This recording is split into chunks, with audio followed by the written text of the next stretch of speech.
Bismillahirrahmanirrahim. Assalamu alaikum, 5th class. How are you? Hope so, by the blessing of God, you all will be happy in your homes and enjoying your life. Students, today we have to do the science workbook, page number 37, 38 and 39. In previous lecture,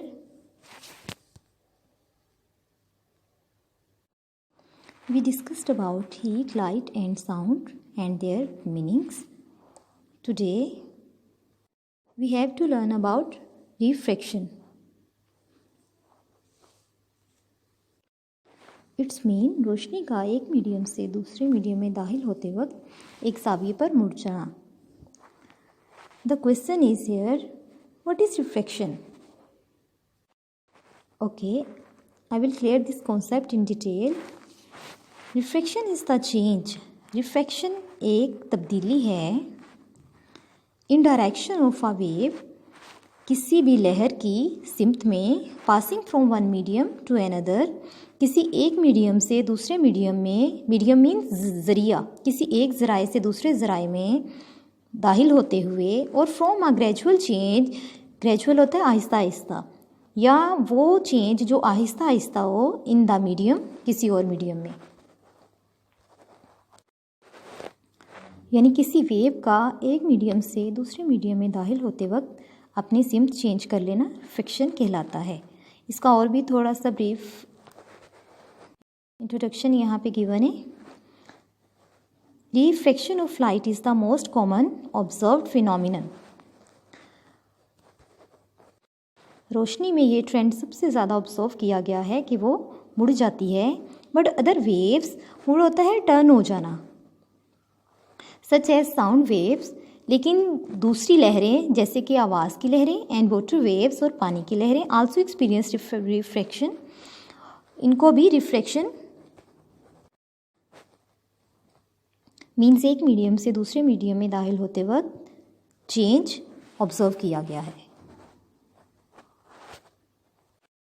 to the point अगर हम इसको discuss करें तो आप इसको कह सकते हैं कि जब रोशनी किसी भी एक मीडियम से यानी एक ज़रिए से दूसरे मीडियम में यानी दूसरे ज़रिए में एंटर हो जाती है, पास होती है, तो वो किसी एंगल पर जो टर्न हो जाती है उसको हम रिफ्रैक्शन कहते हैं. इस टर्म को हम एक एक्टिविटी से समझेंगे जो कि पेज नंबर 37 पे है. Let's see what is written on this page.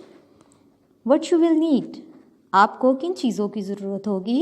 Small container, छोटा सा जार, कंटेनर मतलब डब्बा, कॉइन सिक्का, अ जग हाफ फुल ऑफ वाटर, एक ऐसा जग जो हाफ आधा भरा हुआ हो. व्हाट यू विल डू, आपने क्या करना है? Put the coin in the centre of the container, coin को कंटेनर के बिल्कुल दरमियान में रख दें.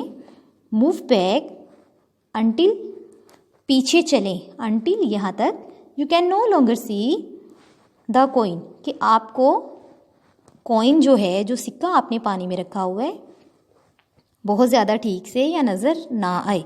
वेरी स्लोली, बहुत आहिस्ता.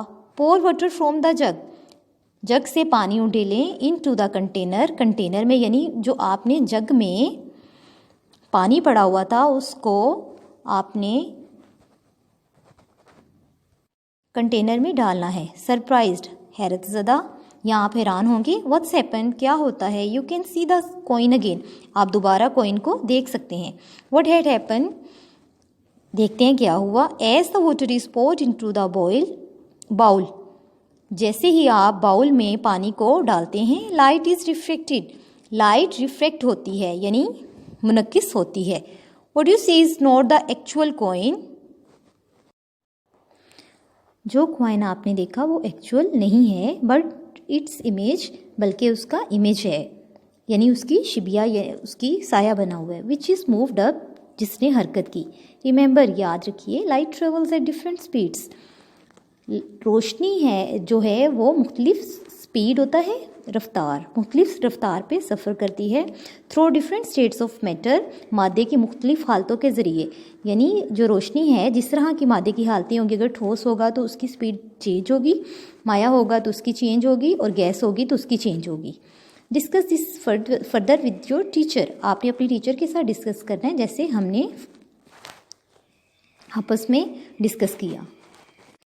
टू द पॉइंट, अगर बेटा इस एक्टिविटी को डिस्कस किया जाए तो इसमें बताया गया है कि अगर आप किसी कंटेनर में कॉइन को रखते हैं और रखने के बाद आपने पीछे की तरफ मूव करना है ताकि आपको कॉइन नज़र ना आए। उसके बाद आपने आहिस्ता आहिस्ता पानी को कंटेनर के अंदर डालना है, जो पानी का जग आपने रखा होगा। आप हैरान हो जाएंगे जब आप ऑब्ज़र्व करेंगे। क्या ऑब्ज़र्व करेंगे कि आप दोबारा कॉइन को देख सकते हैं। व्हाट हैड हैपन, देखते हैं क्या होता है। जैसे ही आप पानी को बाउल में डालते हैं तो लाइट रिफ्लेक्ट होती है, और वो जो आप कॉइन का इमेज देखते हैं वो इमेज एक्चुअल नहीं है, यानी जो कॉइन का आप देखते हैं वो इमेज होता है, वो एक्चुअल कॉइन नहीं होता। ये सिर्फ इसलिए आपको फील होता है कि वो एक्चुअल कॉइन है क्योंकि वो हरकत करता है। इसीलिए आपने बेटा याद रखना है कि मादे की मुख्तलिफ हालतों के साथ रोशनी की जो रफ्तार होती है वो मुख्तलिफ होती है। क्लियर हो गई है ये एक्टिविटी। नेक्स्ट है मेकिंग अ मैग्नीफाइंग ग्लास। हमने मैग्नीफाइंग ग्लास लगाना है। मैग्नीफाइंग ग्लास बनाने के लिए हमारे पास क्या होना चाहिए, what you will need, a clean glass और जार। हमारे पास एक साफ़ सुथरा शीशे का ग्लास या जार होना चाहिए। आ बुक, एक किताब होनी चाहिए। वाटर यानी पानी होना चाहिए। व्हाट यू विल डू, आप क्या करेंगे, pour water into a clean glass और जग। साफ ग्लास या जार में आपने पानी को डालना है। Open a book with small print, एक ऐसी किताब खोलें जिसके अल्फाज बहुत छोटे हों। And hold it against the glass jar away from you, और बुक को बेटा आपने इस तरीके से पकड़ना है कि वो ग्लास जार के मुहालिफ सिमत में हो और आपसे दूर हो। Read the text looking through the jar, आपने बुक के ऊपर जो टेक्स्ट लिखा हुआ है यानी जो राइटिंग लिखी है आपने उसको पढ़ना है। From the side nearest to you, उस साइड से जो आपके सबसे ज़्यादा नज़दीक है। मीन्स टू से कि आपने बुक को इस तरीके से पकड़ना है कि बेटा जो जार है ना उसमें से देखते हुए आप जो बुक के ऊपर टेक्स्ट है उसको पढ़ सकें, यानी डायरेक्ट आपने बुक की रीडिंग नहीं करनी। You have created a magnifying glass, अब आपने मैग्नीफाइंग ग्लास बना लिया है। द प्रिंट अपीयर्स लार्जर, उसके ऊपर लिखे गए अल्फाज बहुत बड़े नज़र आते हैं। कैसे बड़े नज़र आते हैं, क्योंकि आप जार से देख रहे हैं वो अल्फाज। बिकॉज क्योंकि the glass is curved,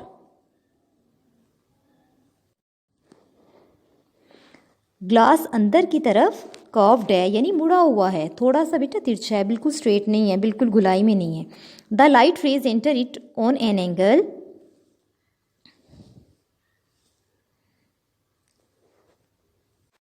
Roshni glass में एक जाविया बनाकर दाखिल होती है। जैसे कि मैंने आपको बताया हम रिफ्लेक्शन का टॉपिक पढ़ रहे हैं, तो रोशनी उसमें एक जाविया बना के दाखिल होगी, यानी कि वो एक मीडियम से दूसरे मीडियम की तरफ जा रही है ना। As they go through the water, जैसे ही अल्फाज पानी के ज़रिए से नज़र आने लगते हैं, यानी वो जो प्रिंट है वाटर से दूसरी साइड पे नज़र आता है, देखते हम ग्लास जार से हैं। दे चेंज डायरेक्शन, वो अपनी सिम चेंज कर लेते हैं, यानी रोशनी जैसे ही एंटर हुई ग्लास जार में उसने अपना मीडियम चेंज किया और उसने हमें वो जो प्रिंट बहुत स्मॉल था बड़ा बड़ा करके दिखाया। A magnifying glass works like this, ये मैग्नीफाइंग ग्लास इसी तरीके से काम करता है। पेज नंबर 37 बेटा आपका क्लियर हो गया। होप सो कि आपको समझ आ गया होगा। आपने बेटा ये दोनों एक्टिविटीज़ को घर में करना है, ये प्रैक्टिकल एक्टिविटीज़ हैं। जब तक आप इसकी प्रैक्टिस नहीं करेंगे, आप इस मैग्नीफाइंग ग्लास बना के आप वहाँ से किसी भी बुक की रीडिंग नहीं करेंगे तो आपको क्लियर समझ नहीं आएगा। इसके लिए ज़रूरी है कि आप एक बार खुद से ये ट्राई करें।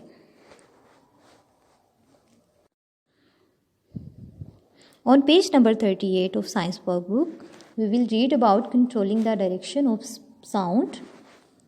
हम साउंड की जो सिमत है उसको कैसे कंट्रोल किया जा सकता है उसके बारे में पढ़ेंगे। देखिए, sound waves travel in all directions. आपको पता है कि जो हवा की लहरें हैं वो हर सिमत में सारी डायरेक्शंस में सफ़र करती हैं। But we can concentrate energy, लेकिन हम एनर्जी पे कंसंट्रेट करके and send it in one direction, और उसको एक डायरेक्शन में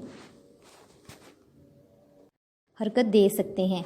यहाँ पे सारी बात का ये मतलब है कि आपको पता है कि हम जो भी बोलते हैं वो आवाज़ की लहरों में चेंज हो जाता है, लेकिन अगर हम वो जो हम ज़ुबान से अल्फाज अदा कर रहे हैं उसको कोई मीडियम अगर मिल जाए, हम उस एनर्जी पे कंसंट्रेट करें, तो हम वही आवाज़ जो हम बोल रहे हैं, जो हम बात कर रहे हैं, उसको एक ही डायरेक्शन में कर सकते हैं।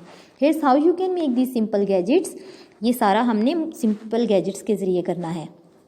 रीडिंग आपने बेटा खुद करनी है, मैं आपको सिर्फ थोड़ा सा इसका ओवरव्यू दूंगी। मेगाफोन आपने बनाना है, कार्डबोर्ड लेकर आपने मेगाफोन बनाना है। कैसे कि उसको फोल्ड करना है तो आपका एक मेगाफोन बन जाएगा। जब उसमें आप बात करेंगे, एक सिरा आप अपने कान से लगाएंगे, दूसरा सिरा आपके कोई दोस्त या अदर पर्सन लगा ले, तो आपको वॉइस बिल्कुल क्लियर सुनाई देगी और एक ही सिमत में। तब आपकी वॉइस डिफरेंट डायरेक्शंस में ट्रैवल नहीं करेगी।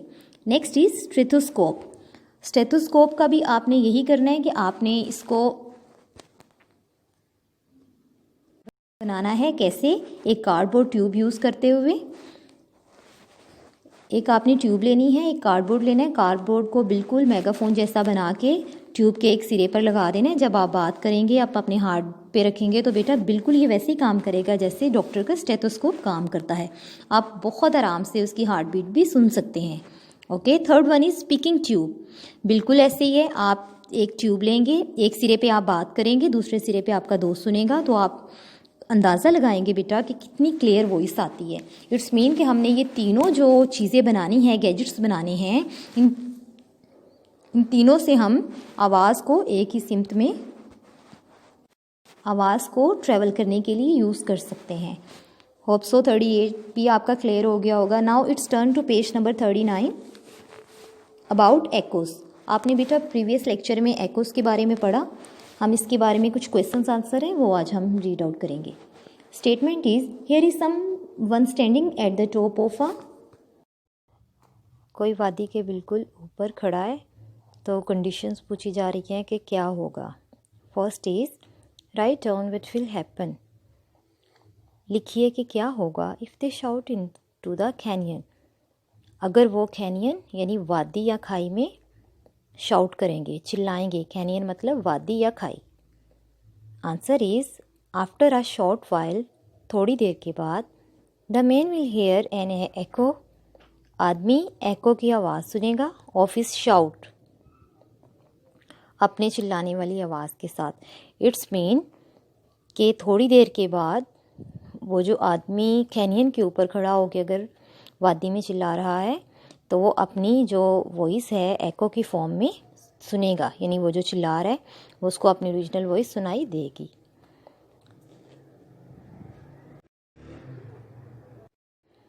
Next is, write down.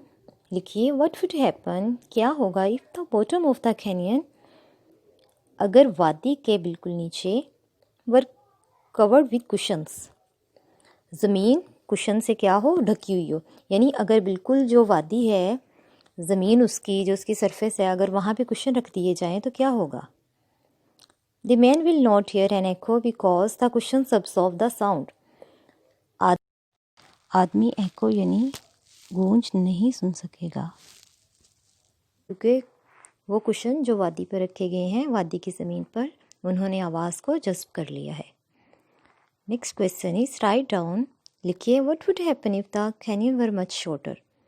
क्या होगा अगर कैनियन यानी जो वादी है बहुत छोटी हो जाए। The man will not hear an एको।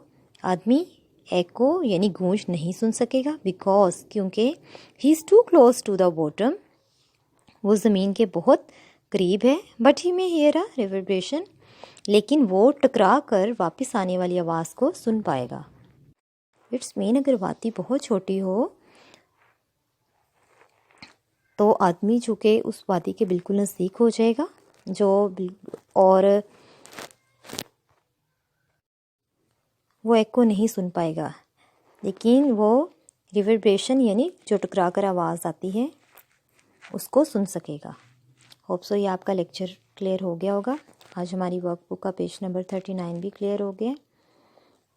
इंशाल्लाह नेक्स्ट वीडियो में मुलाकात होगी। तब तक के लिए अपना ख्याल रखिएगा। नेटिव के स्लोगन को नहीं भूलिएगा। रुकना नहीं, आगे बढ़ते जाना है। ओके, अल्लाह हाफिज़।